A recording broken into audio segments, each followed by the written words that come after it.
G'day and welcome guys to Pure Property Investment One-on-One. I'm joined today by Tristan Sifo. Tristan, thanks for joining us, mate. Pleasure. Tristan is a financial planner. He's also a wealth coach, and probably quite topically, what we wanted to discuss a little bit about today is in that wealth planning space is creating passive income. And a question that I probably have is how to create passive income. And look, we work in the property space, but as a financial planner, it's probably property and potentially not property specific. So I'll throw it to you, mate. How do I create passive income as a would-be property investor or a would-be investor full stop, or someone starting out or someone finishing up in my working career? For you, Paul, I think you're quite the guru yourself. But look, you're right. It goes across all spheres, not just property, into all parts of wealth. And I guess just a note first, passive income, it's a bit of a misnomer in a lot of people's minds. A lot of people have this idea that one day they'll be financially free and they'll have passive income that they don't have to do anything for, and they won't have to work a day of their life. And maybe I'm dramatizing a bit, but I hear this day to day. I tell you, each week of the 3 or 4 new clients we'd meet, we'd have at least one who's going to talk about these sorts of things.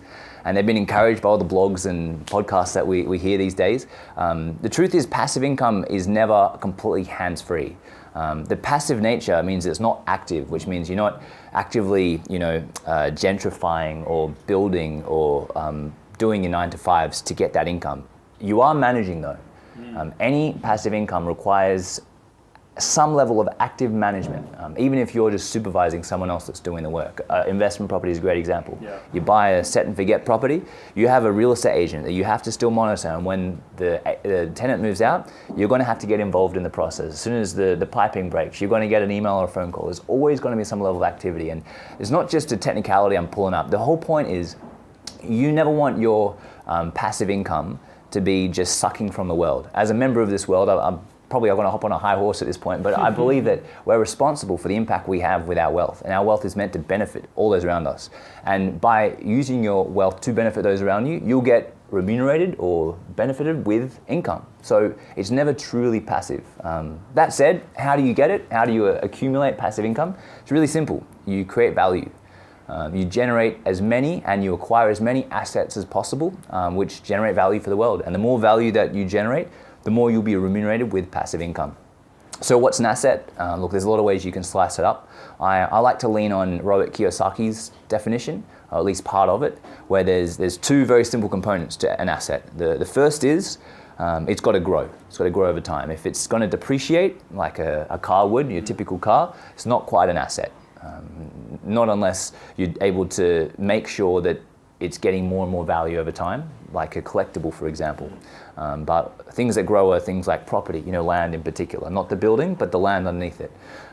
Certain machinery becomes more and more rare over time, can become an asset eventually, and definitely anything that has scarcity to it. If there's less and less of it over time, you'll find that it will grow. But that's not enough.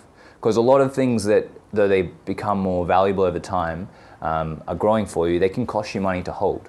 And certain properties are a good example. Really expensive strata units, which are negatively geared. And although they might grow over time, if it's going to be costing you $3,000 or $4,000 a year to hold it, I would actually say technically that's not an asset. So the second category is you want it to be generating income for you. If something's not giving you an income, it's dead in the water. It's giving you paper growth, but until you sell that, it's worth nothing to you. Yeah, you might be able to leverage against it and use it to invest into something else, but if everything else you're leveraging into is just costing you more and more and more money, you end up with these portfolios that I've seen some of our clients and some of our, or prospects I should say, come to us with $40,000, $50,000, $60,000 of negatively geared portfolio. It means that each year they're forking out $40,000, $50,000, $60,000, and they're getting maybe a $20,000 tax back from it all. And that's eating into all their growth, their asset growth. So the truth is you need both growth, but you also need income.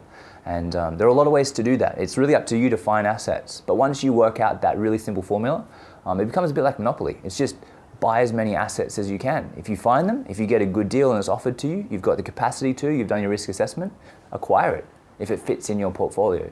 Find assets that complement one another. If you have an asset which is very strongly cash flowed, and then other assets which might have low cash flow but really good growth, pairing them up could go really well. That way this asset's going to help make sure it covers any of the shortfalls. Same thing as if you have assets which have volatility. In other words, they might give you regular income, but there might be periods of time, like a rental property, where there's no one in there. And during those 2 months, it might be, you get no income. So having other assets which can cover for that, have a guaranteed regular income, they might have a lower growth profile, they could nicely pair together. So building a passive income portfolio really is about acquiring the right combination of assets, because you never want them all in the one. We want to diversify our basket. Yep. And last thing I'll add is pick assets you enjoy. Find things that you're passionate about, and that in particular you've got some skills that you can bring to the equation. So again, just to the property analogy, if you're a builder by trade and you love your job, purchasing properties that you can do a renovation on, it might seem simple, but it's being able to bring your strength to bear. And that way, not only are you getting the underlying asset growth, you're getting hopefully some income, you're able to add some value or manufacture some value on top of that, because you're bringing a bit of you to the table. You're not just relying on professionals to make you money. So as much as passive is good, a little bit of active doesn't do too much harm. And bigger picture, we want to make sure that our assets are really adding to the world so that we can get rewarded for that. Yeah, I think there's a few key things there that I take away from creating passive incomes and asset classes in general. Is scarcity factors key. Having properties or an asset in general that grows in value is obviously absolutely vital to creating passive wealth over time, but also having income producing assets. You use the example of a collectible car, for example. Very little collectible cars that are going to create a passive income unless you're going to be renting those out, and then all of a sudden you've got huge insurance premiums and you're running a massive risk of this thing crashing in the back of a bus. But the point, I think, is diversification, having the ability for your assets to grow as well as provide cash flow, and make sure they fit into your own position as far as your own personal income, your own personal time frames and your objectives. And then, like you said, adding back to the world. Ultimately, the irony is that assets that you buy which better the world, typically the high performing assets, because that's what people want. And having as a bit of a guiding beacon is a fantastic way to analyse it, mate. And I haven't really heard it put that way before, but it's a great one to sort of think about when you're buying something, is how is that going to be perceived by other people? Is that something that's a positive or a negative? And usually those will reflect on how that property performs or that asset performs over time. Great insight as always, mate. Guys, if you do want to speak any further with Tristan or his team about creating passive income and how to structure your finances accordingly, feel free to give him a buzz. His details are at the bottom of the screen, and likewise from ours, our details are at the bottom. We're always happy to have a chat, and we'll catch up with you soon. Cheers.